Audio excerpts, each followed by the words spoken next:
Unfortunately, our friend Brad's blisters were making his feet too sore to continue today, so he took a cab to Las Hererias, where we would end our day. That left the two of us to start our day early in order to avoid the midday heat as much as possible. Crossing the Rio Cua, we were soon out of the pretty village of Cacabelos, where we chose an alternative route that would pass wineries and grape fields instead of following a highway. It would only add an extra kilometer to our journey, and it was certainly the right choice to make. The path was nothing but rolling hills of grapevines and nice early morning light, where we saw no other pilgrims.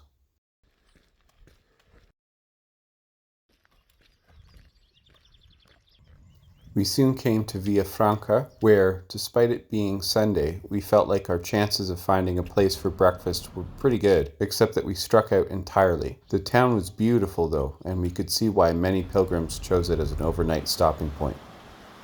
We were looking for another turnoff on the way out of Villafranca for another alternative path that would climb up over a sizable hill to offer nice views of the Bierzo region and offer a walk through chestnut forests.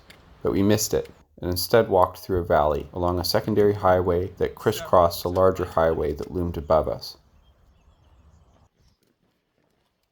It didn't seem like we really missed anything, though, since we did cross a number of quaint little villages, and the views from the valley were pretty spectacular themselves. We reached the town of Trabadello, where there was a good amount of logging activity going on, and we would finally be able to stop for our first breakfast.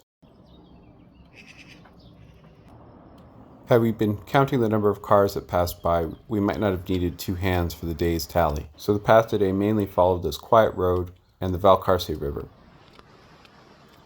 At La Portela de Valcarce, we stopped at a co-op fruit stand to buy some cherries and picked up some Santiago tarts that we shared with other pilgrims and the fruit stand vendor.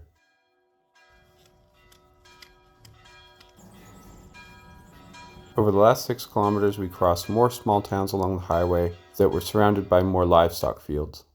Las Hererias would be our stopping point for the day, since it was the last town before a big incline, which we'd save for the following day. We met up with Brad at our hotel Casa Alicia, where we would have lunch, and check into our second floor room with a balcony overlooking the main street, where we would watch a local bring his cows home, who didn't seem to enjoy the late afternoon rain.